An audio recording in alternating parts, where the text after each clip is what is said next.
Good afternoon. This is the Thurston County Board of County Commissioners for June 5th, 2018. I'm Commissioner Bud Blake, Chair of the Board this year. I'd like to start off by doing introductions. To my left is Gary Evers, Commissioner Gary Evers. To my right is Commissioner John Hutchings. To his right is Ladina Beaumar, Clerk of the Board. And to her right is the County Manager, Ramiro Chavez. So tonight we're gathered to hear testimony on Title 26 text amendment. The subject of this evening's hearing is to accept public testimony on the text amendments proposed by staff to clarify verbiage related to compliance possessions. There's a sign-in sheet in the back at the entrance of the room, and I'll ask you to add your name to it if you wish to testify. And when you come to the podium, you'll have 3 minutes to testify, and then I'll call you up forward.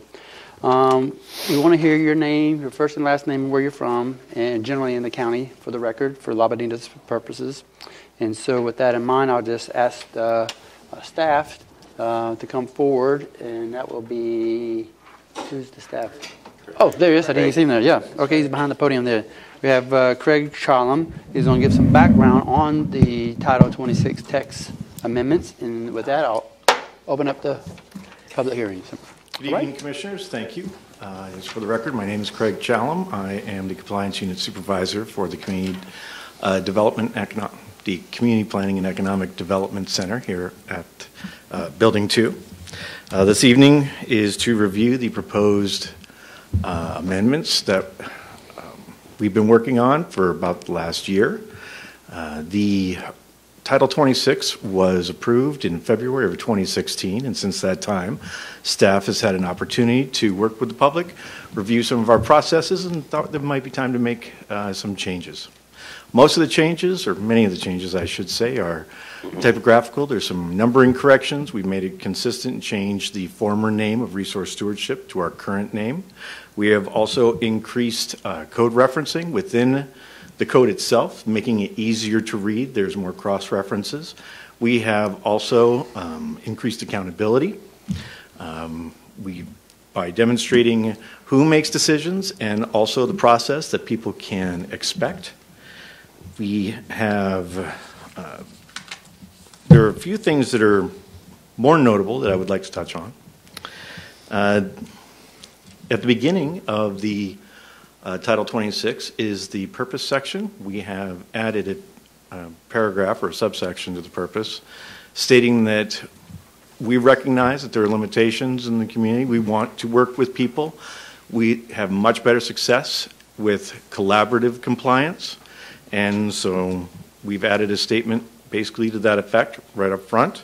We have also added text to avoid any confusion between the violations and the remedies. These sections have been separated. And this might be just a little bit too close to my face. Sorry, just a little echo. All right, thank you.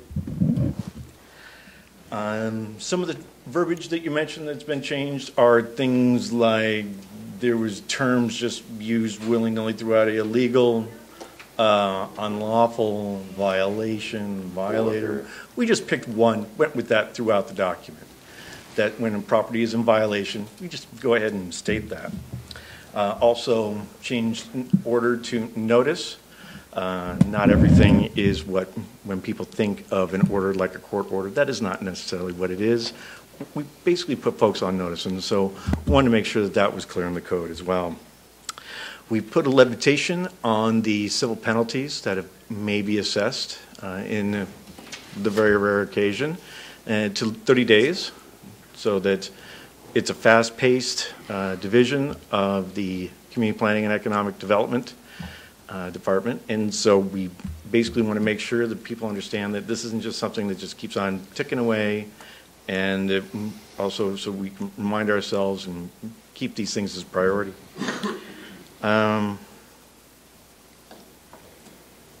We've also added a compliance contract section. This goes along with collaborative compliance, cooperative compliance, where basically we'll sit down, we'll work with people. Folks, you know, have, like I mentioned earlier, have limitations, and we can't just demand that they have things done in certain times. That is unreasonable. This is a sensible solution that has been developed and added to the code, and so Basically, people let us know, and we both agree to a reasonable compliance schedule. We've also made a little revision, a typographical revision. Some of the references that we're proposing to the sanitary section, we want to make sure that those are in one simple location in the proper place. No confusion between the sanitary code that is enforced by the Department of Public Health and what we do as far as primarily land use code enforcement. However, it is important to mention the sanitary code so that people basically are aware that if there's a violation on the property, that this may be taken into consideration before they go applying for a septic permit, for instance, or start making an investment in a piece of property. And then lastly, I would like to mention that we made table 26.1 at the very end. This is a quick reference, made it a little bit more readable, made sure that the wording was clear, that there wasn't redundancies or any unnecessary elements to it, and it's congruent with state law. So, we had an open comment period up to the hearing at 4 o'clock. As far as I know, we haven't received any since then, and I provided you with a packet with all of those comments in it, and then a table with the summary. All of the comments support code enforcement in Thurston County. Only one of them was concerned that the amendments may dilute the authority of the compliance division. So at this time, I would like to answer any questions that you may have, and in a moment I'll grab the sign-up sheet for you. All right, do you have any questions or Craig? No, I'm going to hang fire here for a bit. Okay. I've got some questions. Yeah, sure. Craig. Yes, sir. So that is very loud. So, aside from this right down here, the clerical changes that were made, and with the intent of working with people, does it remove discretion away from code enforcement officers for some any egregious code violations? Do they have to not enforce, or they can choose one route or another over another, or is it mandatory you will not enforce this code, you will work with people and be amenable? And we will always be amenable with people. We do not necessarily have we don't have the discretion just to say, you know, we can enforce this or code or with this property owner, and we confer with each other. We have a monthly meeting. In addition to that, part of the revision has made it clear that the director has oversight over, say, in more dramatic cases, that where I apologize, where a civil penalty might be warranted. Mm-hmm. We basically follow an internal process where the director will review those before they're issued. so and let me say it just a bit differently. So if the violation is egregious enough, or if it's repetitive, the county will take enforcement action still? Yes. Okay. In 35 years of law enforcement, I've never had anybody that I have stopped or any of my coworkers have stopped for a traffic violation say, you know what, I don't need to work. I don't need, what you call it, cooperative compliance. You don't need to educate me. You don't need to work with me. Just give me a ticket. They've never said, everybody wants a warning. So that's apparently what we've changed getting away from order and mandate and less enforcement, but still enforcement arm is there, but it's more, hey, let's work with you. We're educating you on what the issue is. Come into compliance or we will come down on you. That's pretty well said, yeah. Pretty well said? Yes. Okay. So we still have discretion. Yes. All right, thank you, that's all. All right, thank you. Yeah, a couple of questions if I may. Does it still allow for when there is an egregious event, let's put it that way, to be able to approach it in a way that to be able to gain the audience that we're looking for from the owner or agency, to be able to move it in the right direction as far as cleaning that issue up? Is that still in there? I mean, you can go to the top, so to speak, of the process.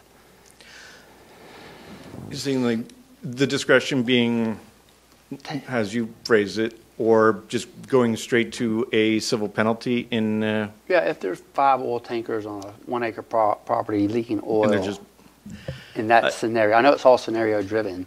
In that sense, yes, we could. yeah, I mean that's kind of a no-brainer there. But and then at the same time, where there's minor infractions of some sort, and there's ample time for one to correct, and yet still come into compliance over time. Yes, and we also, in the process section, outlines that we'll probably do it like a civil infraction first. It's kind of a downgrade from a civil penalty, but the primary purpose is just to let people know that we will work with you and that we have the tools to do that. However, it's not something that can be ignored. It doesn't dilute our authority. Sure. So when it comes to, I'll say, I guess the notification process is that it could be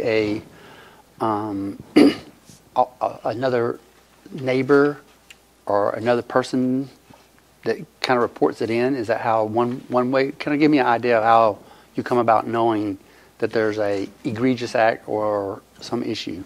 We operate on a complaint basis. That's what I'm asking. There you go. Yes, and it's very strictly a complaint basis. We don't go out looking for trouble. We allow it to come and let us know if there's something that needs to be addressed, and we'll go out as quickly as possible. We have a priority list. Basically those things that endanger life and public safety and the environment, and then others. Like I said, it's fast-paced business. So. Okay. Just one more clarifying question. And you mentioned that we go on a complaint basis when we go out and check the code. That is mainly the result of we really don't have the resources to employ an army to go out and enforce every single piece of the code, the county code that we have, on every single property in the county. That will be just an immense amount of work and a tremendous amount of resources that we have to employ, which we don't have that. So that is one of the main reasons as to why we go on a complaint basis. Yes, that is correct. And, we keep a database and we'll get around to you eventually. Right. Okay. Any question, comment, Gary? No, I don't think so. Anything else? No, sir. All right, well, let me get that sign-up sheet for you. Yeah, sure. Thank you. I have to sign it unless there's somebody else. We have it here. All right. So with the sign-in sheet, I have 2 people so far, and I'll call for Phyllis Farrell. Hello, Phyllis. How you doing? It's good to see you again. For the record, Phyllis Farrell, Sunwood Lakes and unincorporated Thurston County. Thank you for allowing me to speak again. Yeah, But I sure. wanted to also reiterate some of my comments earlier from today. So we're concerned, it's my understanding there have been no monetary penalties or liens so far in 2 years, and I've been unable to ascertain the number of outstanding and still unresolved complaints and violations. Could this information be made available? And we're concerned about the complaints and violations which threaten public health, safety, and the environment. It appears that implementation of the current Title 26 enforcement codes has not been happening and needs some teeth. Many of the proposed wording changes seem unnecessarily euphemistic and designed to placate violators rather than add clarity. For example, unauthorized instead of illegal, in violation instead of unlawful, a notice instead of an order, plans instead of orders. Allowing the community and planning director to enter into voluntary compliance agreements, which is a collaborative written commitment with the violator, appears to be a subjective slippery slope, allowing violators to negotiate and dictate terms of what they consider compliance. Collaborative agreements may subject the county to a tangle of complaints, of favoritism, subjectivity, and lack of enforcement, not to mention environmental and legal repercussions.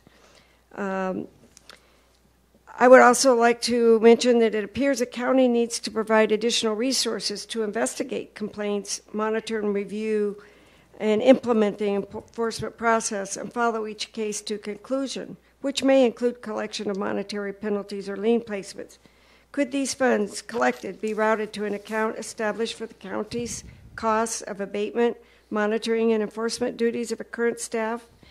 If all the outstanding complaints were levied and collected, how much would be owed? The major goal, of course, is to require compliance, but violators who persist should be accountable for the cost to the county, public, and environment. A couple things that I would like to suggest that of actions that you might be willing to take. We object to removing the language in number 5 of buffers and irreparable damage to protected tree. Why remove these words? Also in number 7, we object to the removal of language, quote, removal of irreparable damage to each protected tree. And number 8 language should be retained, unauthorized work in the public right-of-way, which is proposed to be deleted. It's unbelievable someone might damage a buffer, a protected tree, or would be allowed to encroach in a public right-of-way with no consequences. In conclusion, we believe your priority should be the protection of public health, safety, and the environment over the problems and protestations of violators who have resisted reasonable notice and encouragement to remediate. I commend the county and county staff for working with people on initial complaints and people trying to comply. It's those that persist that I think are the issue. Revision should be focused on strengthening enforcement, not weakening the language. I think county staff can be sensitive to extenuating circumstances, but the codes are there for a reason and should be honored and enforced. And I forgot to mention that I am speaking on behalf of the South Sound Sierra Club group. Sure. Did I make it? Thank you for your consideration. Yeah, thank you for your words. Mm-hmm. So the next person I have on my list is it Ken Kernicki? Hello, sir. How are you? You have the floor. Go ahead. Excuse me? You have the floor. Go ahead. Okay. Name's Ken Kornke. I live out south of Miller-Sylvania State Park in the county. And I want to commend the staff on this document because it does flow fairly well. But I just read it here 2 days ago, and I came up with some questions because I haven't dealt with a lot of this in the past. So from a layman's standpoint, these are some of my concerns or questions.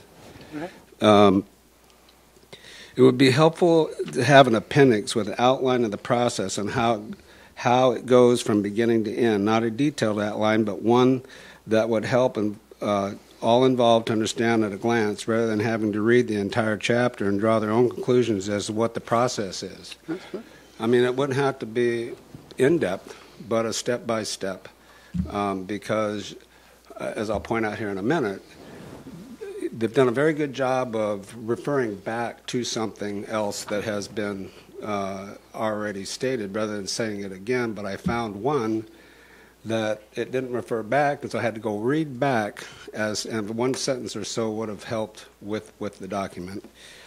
Section G and H indicate two separate authorities, which was mentioned here earlier, to issue civil infractions and civil penalties.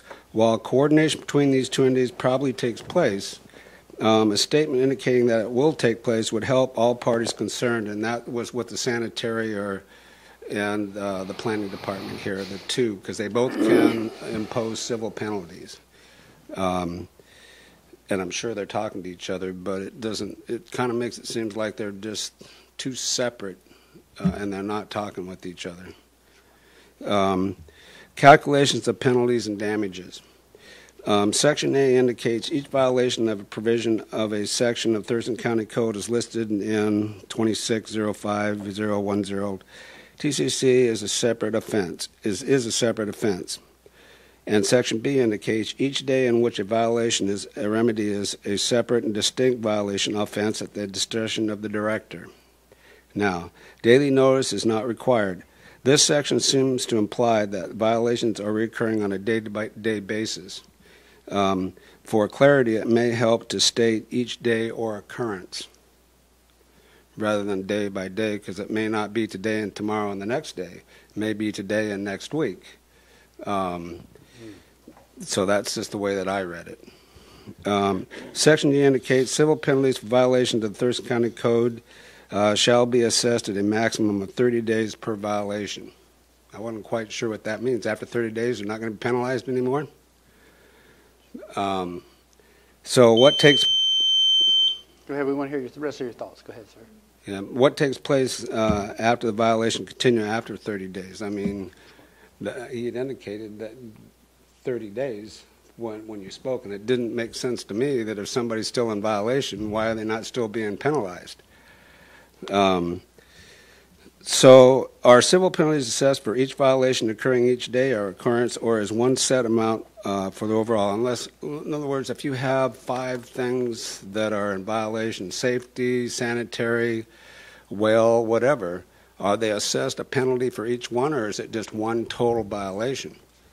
Now, I'm here to tell you that there's people out there in the county that if they're making enough money, they don't care if you want to penalize them $500. They'll just put that in the cost of doing business. So it seems to me that each violation should be its own separate penalty. I already said that. It may be helpful to start the section by referring enforcement violations and penalties. Notice the stop work order. It may be helpful to start, this is the section I was talking about, start the section by referring to 26.05.040 enforcement violation remedies is when to stop work order may be issued and then indicate when it will become effective. And this 26.05.06 starts out right immediately as to when it will be effective, but it doesn't start you at, well, what's a violation? Or when is a stop work order initiated? It's just, you got 2 different dates here. So if you just put it back to the paragraph that that started it, it would be helpful to a person reading this. Then they could go back. I had to go back and find it. So that wouldn't take much to add a sentence. Sure. So I just want to thank you for the opportunity to having, from a layman's standpoint, look at this document and understand that the health, safety, and welfare of the people in the county is what needs to be protected, along with the person that's trying to do business. My problem is a business that starts and has not met code and then turns around and is allowed to continue. Yeah. Where's the enforcement? That's where I have issue with it. You can be appeasing and everything else and try to help them, but I'm here to tell you that there's businesses out there in the community that are just thumbing their nose at the county. Yeah. Because there is no enforcement. I understand the problem with the lack of personnel to enforce, and that's why I wrote myself another little note here. But you've got other sections and other people in each one of these departments that are notified and that could help, especially if these violations are in the evening or on the weekend. Right. Because we have to pay overtime. Sure. Yeah, it's okay, but we thank you so much for coming today, and thank you for your words. Okay, thank you. You bet. So that concludes those who've signed in on the list. Is there anybody else in the audience who would like to come forward to testify at the podium? Seeing no one, is there any comments or questions of the staff now that you've heard everything? Not of staff. I guess I do have some questions of some citizens, but I think I'll wait till yeah. Let's do that. That's after that. Sure. How about you, of staff or anybody? No, I don't. Sure. All right. So there's a motion that needs to happen, and is there a motion to close the public hearing? Mr. Chair, I move to close the public hearing. Second. It's been moved and seconded to close the public hearing. All those in favor say aye. Aye. Aye. Aye, and that motion carries. Is there any other motion for tonight, or you want to wait and do more analysis and I want to do more analysis, yes, and get more information. Take in the public comment? All right. So is there a motion to adjourn? I move we adjourn. Second. It's been moved and seconded to adjourn. All those in favor say aye. Aye. Aye, and we are adjourned.